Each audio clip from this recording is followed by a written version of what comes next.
Hello दोस्तों, आशा करते हैं आप लोग अच्छे होंगे।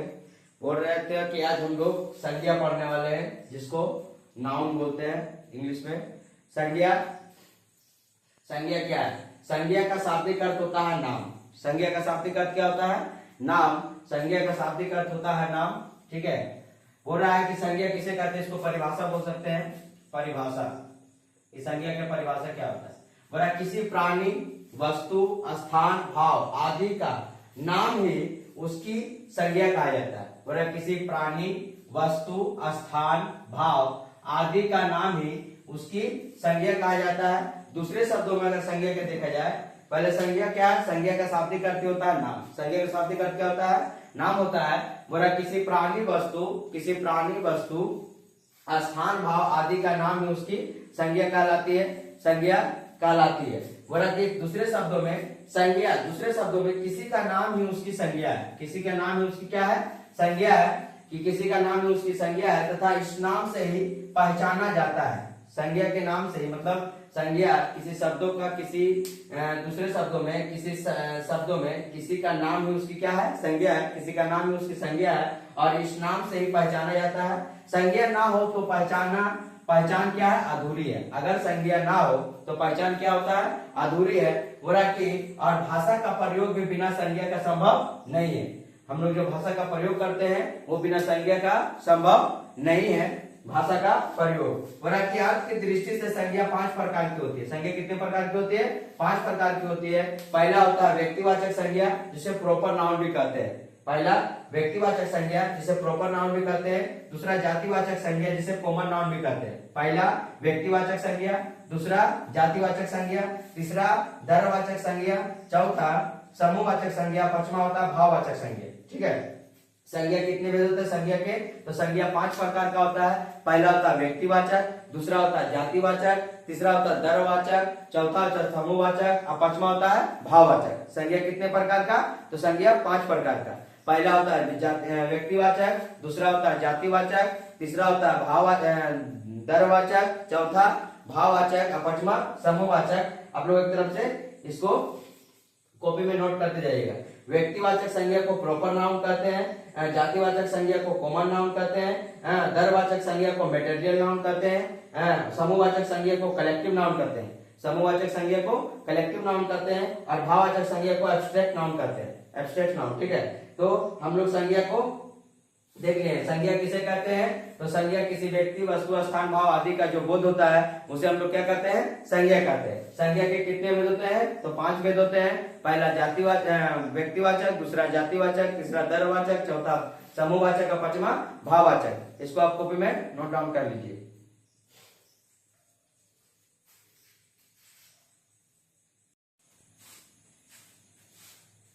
अब देखिए, हम लोग पढ़े थे संज्ञा किसे कहते हैं। तो किसी संज्ञा का शाब्दिक अर्थ पढ़ते, किसी उसका शाब्दिक अर्थ होता है नाम। किसी व्यक्ति, वस्तु, स्थान, भाव आदि का बोध कराने वाले को संज्ञा कहते हैं। संज्ञा के कितने भेद होते हैं? तो संज्ञा का 5 भेद होते हैं। तो पहले हम लोग पढ़े थे क्या? व्यक्तिवाचक संज्ञा, दूसरा जातिवाचक संज्ञा, तीसरा दरवाचक, चौथा समूहवाचक और पांचवा भाववाचक संज्ञा। आप सबको परिभाषा सहित हम लोग एक करके पढ़ते हैं। बोला व्यक्तिवाचक संज्ञा किसे कहते हैं? व्यक्तिवाचक संज्ञा जो किसी विशेष व्यक्ति, स्थान या वस्तु का बोध कराती हो। किसी विशेष व्यक्ति, स्थान या वस्तु का बोध कराती है उसे व्यक्तिवाचक संज्ञा कहते हैं। जो प्रॉपर नाउन किसे कहते हैं? या व्यक्तिवाचक संज्ञा जो किसी व्यक्ति, स्थान या वस्तु का बोध कराती है उसे व्यक्तिवाचक संज्ञा कहते हैं। जैसे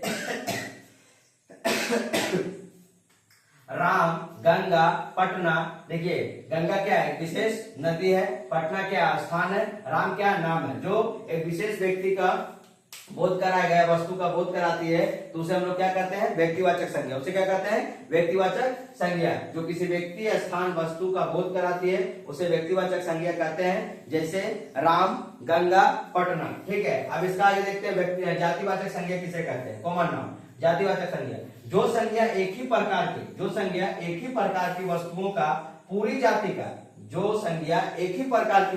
पूरी जाति का बोध कराती है वे जातिवाचक संज्ञा कही जाती है। जो संज्ञा एक ही प्रकार के वस्तुओं का पूरी जाति का बोध कराती है, जितने भी जाति है जाति का बोध कराती है, उसे जातिवाचक संज्ञा कही जाती है। जैसे नदी, पर्वत, लड़की, ठीक है, ये सब क्या है, जातिवाचक संज्ञा के रूप में आता है। जो संज्ञा एक ही प्रकार के वस्तुओं का जिसमें पूरी जाति का बोध होता है वे बोध कराती है, उसे जातिवाचक संज्ञा कहते हैं। जैसे नदी, पर्वत, लड़की इत्यादि। आप देखिए नोट करके हम इसको आप बढ़िया से समझिए। और नदी जातिवाचक संज्ञा है क्योंकि यह सभी नदियों का बोध कराती है। नदी जो है जातिवाचक संज्ञा, जो ये सभी नदियों को क्या कराती है, बोध कराती है। लेकिन गंगा, गंगा एक विशेष नदी का नाम है, इसलिए गंगा कौन संज्ञा में आता है, तो व्यक्तिवाचक संज्ञा। जो विशेष रूप से जो विशेष नाम रहता है इसीलिए वह व्यक्तिवाचक के रूप में आता है। तो गंगा क्या है, एक विशेष नदी है, भारत का पवित्र नदी माना जाता है और सबसे लंबी नदी भी है। तो किंतु गंगा एक विशेष नदी का नाम है, इसलिए गंगा व्यक्तिवाचक संज्ञा होता है। ठीक है, अब इसका आगे हम लोग देखेंगे दरवाचक, समूहवाचक और भाववाचक।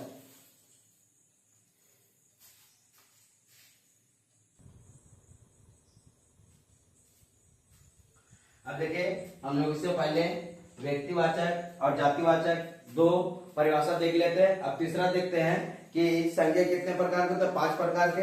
अब तीसरा में देखते हैं हम लोग दरवाचक, जिसको हम लोग मटेरियल नाउन भी कहते हैं। जिसको क्या कहते हैं, मटेरियल नाउन, दरवाचक संज्ञा। बोला जिस संज्ञा शब्द से, पहले तो दरवाचक समझे, दरवाचक समझे ये नहीं कि सिर्फ दर्व पदार्थ की बात कर रहा, नहीं, दरवाचक। देखते पंडित जी लोग कभी कभी पूजा पाठ करते तो दर्व चढ़ाइए, तो दर्व के रूप में हम लोग कभी सिक्का चढ़ाते तो सिक्का क्या, दर्व पदार्थ थोड़ी ना, वो तो क्या है, ठोस पदार्थ है, तो उसी के रूप में आता है। बोला कि जिस संज्ञा शब्द से उस सामग्री या पदार्थ का बोध होता है, जिस संज्ञा शब्द से उस सामग्री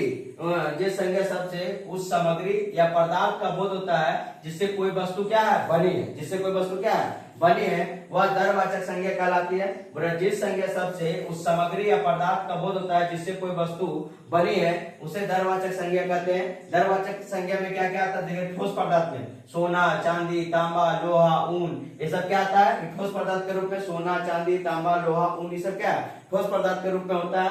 और दर पदार्थ के रूप में क्या होता है, तो तेल होता है, पानी होता है, घी होता है, दही होता है, आदि होता है। तो दर पदार्थ के रूप में क्या होता है, तेल, पानी, घी, दही इत्यादि, ये सब क्या होता है, तो दर पदार्थ के रूप में होता है। और गैस पदार्थ के रूप में धुआं, ऑक्सीजन आदि सब क्या है, जो गैस पदार्थ के रूप में। तो पदार्थ के तीनों अवस्था को दरवाचक संज्ञा में लिया जाता है। पदार्थ के तीन अवस्था कौन कौन है, तो ठोस, द्रव, गैस। हम लोग फिजिकल साइंस में पढ़ते हैं कि पदार्थ की कितनी अवस्था है, तो 3 अवस्था होती है, जिसमें ठोस, द्रव और गैस होता है। ठीक है ना। तो पदार्थ के तीनों अवस्था को किस में रखा जाता है, तो दरवाचक संज्ञा में। पदार्थ के तीनों अवस्था किस में रखा जाता है, दरवाचक संज्ञा में। और जिसमें ठोस पदार्थ क्या आता है, सोना, चांदी, तांबा, लोहा, ऊन, ये सब क्या है, दरवाचक संज्ञा। अगर दर में देखें तो दर पदार्थ में क्या आता है, तो दर में आता है तेल, पानी, घी, दही, दूध, ये सब क्या आता है, दर में आता है। और गैस में धुआं, ऑक्सीजन वगैरह जो आता है, ये सब किस में आता है, गैस पदार्थ में आता है। ये सब सभी को मिलावट को हम लोग क्या बोलते हैं, तो दरवाचक संज्ञा, मटेरियल नाउन। मटेरियल मतलब क्या होता है, मिश्रण, है ना। तो इसे हम लोग कहते हैं दरवाचक संज्ञा। अब आगे देखिए समूहवाचक संज्ञा, कलेक्टिव नाउन। जो समूहों का झुंड हो, किसका झुंड हो, समूहों का झुंड हो, उसे हम लोग समूहवाचक संज्ञा कहते हैं। हमेशा समूह में रहे, ठीक है। समूह का, जैसे भेड़ों का झुंड समूह है, सेना का झुंड समूह है ना। सेना का जो टुकड़ी रहता है ना, 10, 20, 30, 25 जो भी रहता है, तो सब क्या है, एक झुंड है जो समूह में रहे।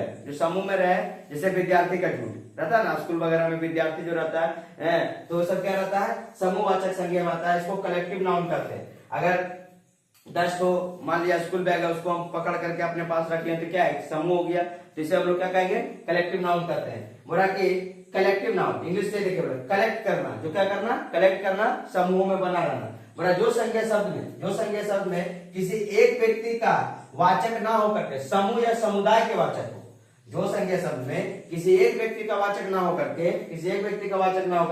समूह या समुदाय के वाचक हो, उसे हम लोग समूहवाचक संज्ञा कहते हैं। जैसे वर्ग, टीम होता है ना, cricket team, football team, hockey team बनाना, सभा करना। सभा में देखते हैं बहुत सारा सभा, मान ले एक तो नेता आने वाला है, उसमें कितने ज्यादा जनसंख्या रहता है, जो जनता लोग उसके आसपास रहता है। सभा, समिति, कोई आयोग बनना, परिवार क्या रहता है, समूह का झुंड रहता है कि नहीं। मान लीजिए हम, पापा, मम्मी, पिताजी, भाई है, बहन है, हम है, तो सब क्या होता है, समूह होता है, परिवार होता है।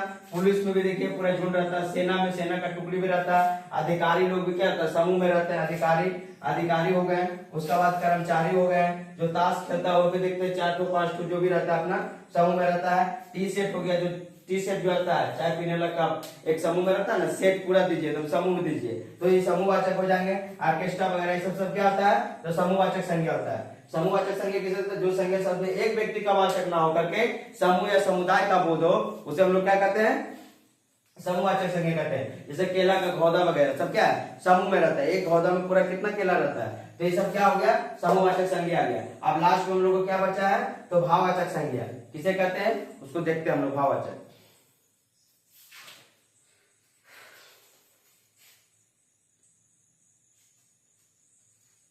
अब देखिए भाववाचक संज्ञा किसे कहते हैं, भाववाचक संज्ञा किसे कहते हैं।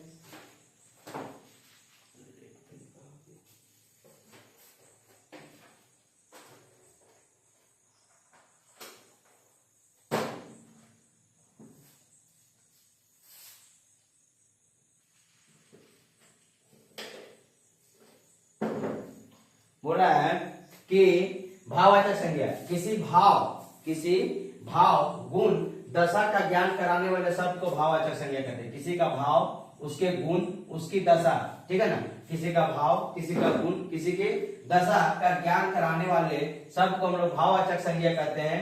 जैसे क्रोध, मिठास, यौवन, कालिमा इत्यादि सब क्या है, भाववाचक संज्ञा।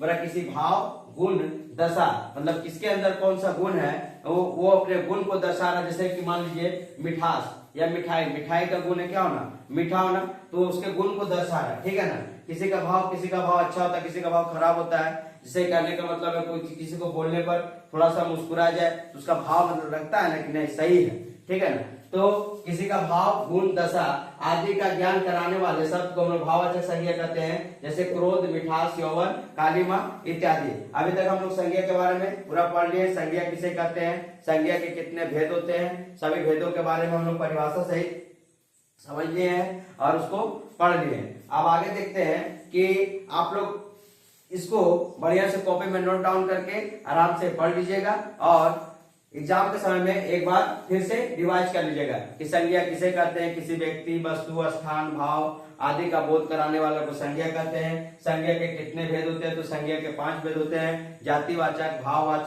जातिवाचक, व्यक्तिवाचक, भाववाचक, समूहवाचक, दरवाचक संज्ञा में हम आपको बता दिए हैं कि ठोस अलग, द्रव अलग और गैस अलग अलग रूप में होता है। ये तीनों को लेना होता है, जिसको मटेरियल नाउन कहते हैं। समूहवाचक में जिसमें समूहों का बोध होता है उसे समूहवाचक संज्ञा कहते हैं। जातिवाचक में क्या है, जिसमें जाति का बोध होता है, एक ही जाति का बोध, जैसे नदी, सभी नदियों का बोध उसी में रहता है। नदी है, पर्वत है, ये सब क्या सभी पर्वतों का बोध होता है, उसे जातिवाचक। व्यक्तिवाचक में जो किसी विशेष व्यक्ति के लिए, जैसे महात्मा गांधी, राम, है ना, गंगा एक विशेष नदी है, पटना एक शहर है या तो राजधानी है, तो इसके रूप में हम लोग सभी चीज को देख लिए हैं। उसमें अगर जो भी कोई अगर त्रुटि मिले या तो कुछ ऐसा लगे तो आप जरूर कमेंट करिएगा। इसके लिए धन्यवाद।